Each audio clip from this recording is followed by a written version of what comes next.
बिस्मिल्लाहिर्रहमानिर्रहीम। डिस्कस करते हैं हैनी बोरेल थ्योरम को, जिसकी स्टेटमेंट है A subset K of R is compact if and only if it is closed and bounded. इस स्टेटमेंट में दो बातें हैं, टू वे ये स्टेटमेंट है।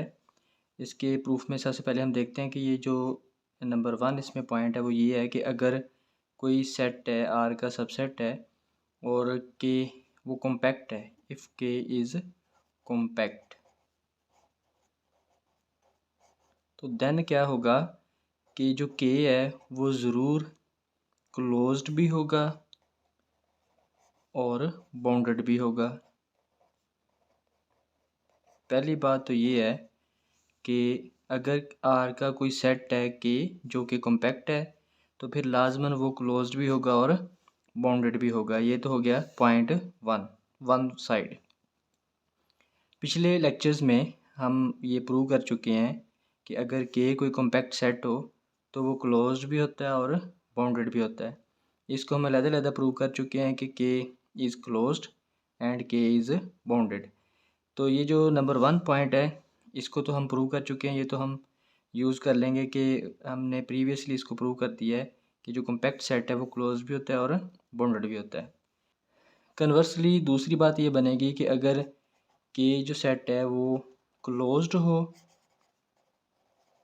और बाउंडेड हो, ये गिवन हो हमें कि एक सेट है के जो कि आर का सबसेट है, वो क्लोज्ड है और बाउंडेड है, तो देन क्या होगा कि वो कॉम्पैक्ट होगा। अब ये जो सेकंड स्टेटमेंट है ये हम प्रूव करेंगे, क्योंकि फर्स्ट तो हम पहले प्रूव कर चुके हैं। अब हम सेकंड स्टेटमेंट को प्रूव करेंगे कि हम लेट करेंगे कि कोई सेट है जो कि क्लोज्ड और बाउंडेड है, तो हम प्रूव करेंगे कि वो कॉम्पैक्ट है। जैसे कि हम कॉम्पैक्ट की डेफिनेशन पहले पढ़ चुके हैं लेक्चर्स में, तो इसका मतलब हुआ कि अब हम लेट करते हैं कि के अगर एक क्लोज्ड और बाउंडेड सेट है तो हमने प्रूव करना है कि के कॉम्पैक्ट है। तो इसको कॉन्ट्रडिक्शन से हम प्रूव करते हैं, लेट कर लेते हैं हम कि जो के सेट है इज़ नॉट कॉम्पैक्ट, वो कॉम्पैक्ट नहीं है। तो डेफिनेशन के मुताबिक फिर ये होगा कि एक फाइनाइट ओपन सब कवर में कंटेन नहीं करेगा, यानी कि कंटेन नहीं करेगा, कंटेंड नहीं होगा किसमें, union of G i from 1 to n। Let कर लेते हैं कि ये एक कलेक्शन है जी ओपन सेट्स की, और जो के है वो उसमें कंटेन नहीं करेगा फाइनाइट कलेक्शन में, क्योंकि अगर के इस फाइनाइट कलेक्शन में कंटेन कर जाएगा फिर तो के हो जाएगा कॉम्पैक्ट। और हमने लेट किया है कि जो के है वो कॉम्पैक्ट नहीं है, इसको हम कहते हैं कि ये स्टेटमेंट 1 है हमारी, जो कि हमने कॉन्ट्राडिक्शन से लेट कर ली है। तो इसका मतलब हुआ कि के कंटेन नहीं करेगा फाइनाइट यूनियन में ओपन सेट्स की, यानी फाइनाइट सब कवर में कंटेन नहीं करेगा। अब हमने लेट किया हुआ है कि जो के है वो बाउंडेड है, तो इसका मतलब हुआ कि अगर कोई real number greater than 0 positive हो तो फिर एक ऐसा इंटरवल जो हो कि हम नेगेटिव आर टू आर ले लें, ठीक है, इसका नाम रख लेते हैं हम I1 इंटरवल। तो के चूँकि बाउंडेड है तो फिर के इसमें कंटेन करेगा, क्योंकि के एक बाउंडेड है सेट है, तो के इस इंटरवल में R-R से R तक जो इंटरवल है जिसका नाम हमने I1 रख लिया उसमें कंटेन करेगा, इसका सबसेट होगा। अब हम ये करते हैं कि ये जो इंटरवल है इसको हम सब डिवाइड करते हैं 2 इंटरवल्स में। लेट करते हैं कि पहला जो इंटरवल है उसका नाम हम रखते हैं I1 प्राइम और सेकंड का नाम रखते हैं हम I1 डबल प्राइम। अब अगर हम के का इंटरसेक्शन करें I1 प्राइम के साथ या और के का इंटरसेक्शन करें I1 डबल प्राइम के साथ, तो फिर होगा ये कि या फर्स्ट ये सेट या ये सेकंड सेट, इन दोनों में से कोई एक जो सेट है वो इसको सेटिस्फाई करेगा, क्योंकि हमने देखा है कि जो के है वो फाइनाइट कलेक्शन में कंटेन नहीं करता। तो फिर इन दोनों में से कम एक जो है उसको सेटिस्फाई ये वाली कंडीशन करनी पड़ेगी, क्योंकि अगर वो इसको सेटिस्फाई ना करे, ये जो है ये भी फाइनाइट कलेक्शन में चला जाए और ये भी फाइनाइट कलेक्शन में चला जाए, तो फिर होगा ये कि जो के है वो इक्वल हो जाएगा के इंटरसेक्शन I1 प्राइम यूनियन के इंटरसेक्शन I1 डबल प्राइम के। अगर ये सेट और ये सेट ये दोनों फाइनाइट कलेक्शन में चले जाएं, तो फिर क्या होगा, जब हम इन दोनों की यूनियन करेंगे तो वो बन जाएगा के, तो फिर के भी फाइनाइट कलेक्शन में चला जाएगा अगर जी फाइनाइट है। ठीक है, तो ये तो फिर बात कॉन्ट्रडिक्शन है, क्योंकि हमने तो लेट किया है कि जो के है वो कॉम्पैक्ट नहीं है, यानी कि वो फाइनाइट कलेक्शन में कंटेन नहीं करता। तो इसका मतलब है कि इन दोनों में से कोई एक सेट फिर ऐसा होगा कि जो फाइनाइट कलेक्शन में कंटेन नहीं करेगा। तो हम लेट कर लेते हैं कि वो I1 प्राइम के साथ इंटरसेक्शन वाला इंटरवल के साथ जो सेट बनता है वो फाइनाइट में कंटेन नहीं करता। तो हम लेट कर लेते हैं कि वो इंटरवल है I1 प्राइम, ये वाला है जो कि फाइनाइट कलेक्शन में कंटेन नहीं करता। अगर ये नहीं होगा तो फिर दूसरा होगा। तो लेट हम कर लेते हैं कि ये फर्स्ट है, तो फिर हम इसका नाम रख लेते हैं I2 इंटरवल। अगर ये ना हुआ तो फिर ये होगा, तो हम I1 डबल प्राइम का नाम रख लेंगे I2 इंटरवल। यानी जो इंटरवल इस प्रॉपर्टी को सेटिस्फाई करेगा ना, हम उस वाले को लेट कर लेंगे नेक्स्ट इंटरवल। अब फिर हम ऐसे करते हैं कि जो I2 इंटरवल है इसको हम सब डिवाइड करते हैं I2 सिंगल प्राइम में और I2 डबल प्राइम में। फिर हम इसका इंटरसेक्शन करेंगे इसी तरह से के साथ इंटरसेक्शन करते हैं I2 सिंगल प्राइम का, और के का इंटरसेक्शन करते हैं I2 डबल प्राइम के साथ।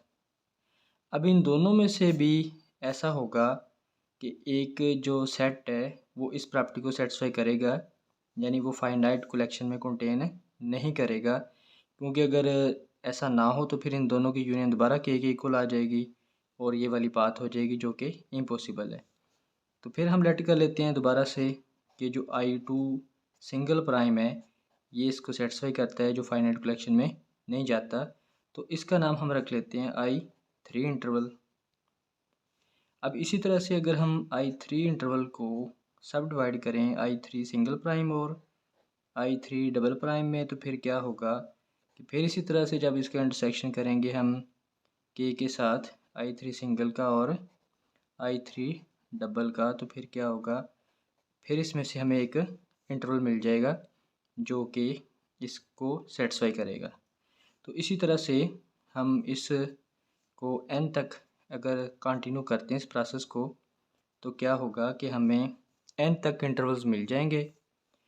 होगा इस तरह से कि सबसे पहले I1 इंटरवल होगा, फिर I2 इंटरवल से छोटा, फिर उससे छोटा I3 इंटरवल मिलेगा। इसी तरह से हम IN तक इंटरवल्स बना लेंगे। तो ये नेस्टेड इंटरवल्स हमारे पास बन जाएंगे, एक ये सारा सीक्वेंस बन जाएगा नेस्टेड इंटरवल्स का।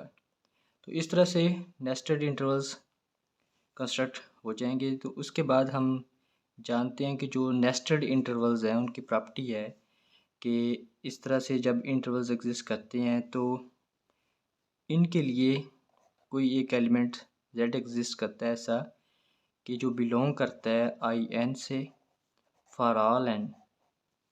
जितने भी ये इंटरवल्स होंगे उन सब में से कम एक पॉइंट ऐसा है जो सबसे बिलोंग करेगा, सबका कॉमन पॉइंट होगा z। अब हम जानते हैं कि यहाँ से ये जो IN इंटरवल्स हैं ये इन्फिनिट पॉइंट्स रखते हैं, इन्फिनिट मैनी पॉइंट्स रखते हैं ये जितने भी इंटरवल्स हैं, क्योंकि इन्फिनिट मैनी जब IN में पॉइंट्स हैं तो फिर जो z है वो उसका क्लस्टर पॉइंट बन जाएगा। अब हम जानते हैं कि जो हमने लेट किया हुआ है कि k इज़ कॉम्पैक्ट या k इज़ क्लोज्ड, हमने लेट किया हुआ कि k जो है वो क्लोज्ड है। तो अब अगर k क्लोज्ड है तो क्लोज की डेफिनेशन होती है कि उसका जो हर क्लस्टर पॉइंट होता है वो उसके अंदर ही होता है, वो उस सेट से ही बिलोंग करता होता है। तो इसका मतलब हुआ कि जो ये z एलिमेंट है जो क्लस्टर पॉइंट है, तो ये जो z के का क्लस्टर पॉइंट है, तो फिर क्या होगा कि ये जो z है ये बिलोंग करेगा के से। तो इसका मतलब है कि ये जो कलेक्शन है जी हमारे पास, उसमें हमें एक ऐसा सेट मिल जाएगा कि z उससे बिलोंग करेगा जी आई से फॉर सम आई। कोई एक ऐसा सेट एग्जिस्ट करेगा जी कलेक्शन के अंदर कि जिसमें से z बिलोंग करेगा, और जी आई ओपन है, जी आई इज़ ओपन। तो इसका मतलब हुआ कि ये जो z है इस पे एक z का नेबरहुड एग्जिस्ट करेगा, epsilon neighbourhood of z, such that कि वो जी आई का सबसेट होगा। क्योंकि z g से बिलोंग करता है और g ओपन है, तो ओपन का मतलब कि z जो है वो g का इंटीरियर पॉइंट होगा। तो इसका ये जो एप्सिलॉन नेबरहुड होगा z का, जिसको हम इस तरह से लिख सकते हैं, जो ओपन इंटरवल बनेगा z माइनस एप्सिलॉन और z प्लस एप्सिलॉन, ये जो नेबरहुड होगा ये जी आई का सबसेट होगा, वो इसलिए कि जी आई ओपन है। हम जानते हैं कि नेस्टेड इंटरवल्स में जब हम n तक जाएंगे तो फिर जो length of I an interval होगी वो इक्वल होगी r by 2 power n minus 2। अब इसमें हम देखते हैं कि जब n अप्रोचेस इन्फिनिट होगा तो होगा ये कि ये जो लेंथ है ये अप्रोचेस ज़ीरो होगी, यानी ये जो लेंथ है ये लेस दैन एप्सिलॉन हो जाएगी। जब n अप्रोचेस इन्फिनिट होगा तो ये जो लेंथ है ये बहुत छोटी हो जाएगी, स्मॉल हो जाएगी, और ये हम किसी न किसी इसको एप्सिलॉन से लेस दैन लिख सकते हैं। तो इसका मतलब हुआ कि ये जो इंटरवल है, ये जो इंटरवल आई एन है जिसकी लेंथ लेस दैन एप्सिलॉन हो रही है, वो जो इंटरवल है वो तो फिर सबसेट बन जाएगा epsilon of epsilon neighbourhood of Z का, क्योंकि इसका जो रेडियस है वो भी एप्सिलॉन से लेस है, और ये जो आई एन है वो भी एप्सिलॉन से लेस है उसकी लेंथ। तो इसका मतलब कि आई एन जो है वो सबसेट बन जाएगा इसका नेबरहुड का, और ये आगे सबसेट है जी आई का। अब अगर हम के का इंटरसेक्शन करते हैं आई एन के साथ तो फिर होगा ये कि ये सबसेट होगा आई एन का, और हम देखते हैं कि आई एन तो आगे सबसेट है जी आई का। अब हमने लेट ये किया था स्टेटमेंट 1 में कि ये जो के है वो फाइनाइट कलेक्शन में कंटेन नहीं करता, यानी कि उसके लिए इन्फिनिट कलेक्शन हमें चाहिए है जो हमने लेट किया था। लेकिन यहाँ तो हम देख रहे हैं कि जो के इंटरसेक्शन आई एन है, ये जो इंटरवल्स हैं इनमें से हमें इंटरवल ऐसा मिलता था कि जो फाइनाइट कलेक्शन में नहीं जाता था, लेकिन यहाँ पर तो हमें ये एक इंटरवल ऐसा मिल गया है कि वो आई एन का सबसेट होगा और ये आगे सबसेट होगा जी आई का। यानी ये जो इंटरवल है ये तो इन्फिनिट कलेक्शन में जाना चाहिए था, इसके लिए तो पॉसिबल नहीं था कि ये फाइनाइट कलेक्शन में चला जाए, लेकिन यहाँ तो ये एक ही सेट के अंदर कंटेन कर गया है। तो ये कॉन्ट्राडिक्शन है हमारी जो स्टेटमेंट 1 थी, इट इज़ कॉन्ट्राडिक्शन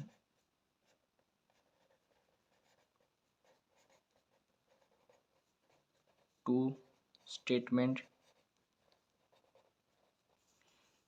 1 हमने ली थी कि के इज़ नॉट कॉम्पैक्ट, यानी के फाइनाइट कलेक्शन में कंटेन नहीं करता। लेकिन हमने देखा ये जो स्टेटमेंट 1 थी इसकी कॉन्ट्राडिक्शन आ गई है, तो इसका मतलब ये हुआ कि ये स्टेटमेंट हमारी दुरुस्त नहीं है कि के को कवर करने के लिए इन्फिनिट कलेक्शन चाहिए, बल्कि के को कवर करने के लिए फाइनाइट कलेक्शन एग्जिस्ट करेगी इस केस में। तो फिर क्या होगा कि जो के होगा वो कॉम्पैक्ट हो जाएगा। इस तरह से हम देखते हैं कि कॉन्ट्राडिक्शन के साथ हम ये प्रूव कर सकते हैं कि के को कवर करने के लिए इन्फिनिट कलेक्शन नहीं बल्कि फाइनाइट कलेक्शन भी एग्जिस्ट करती है, जिसका मतलब ये हुआ कि के का फाइनाइट ओपन सब कवर एग्जिस्ट करता है, तो फिर के क्या होगा, कॉम्पैक्ट।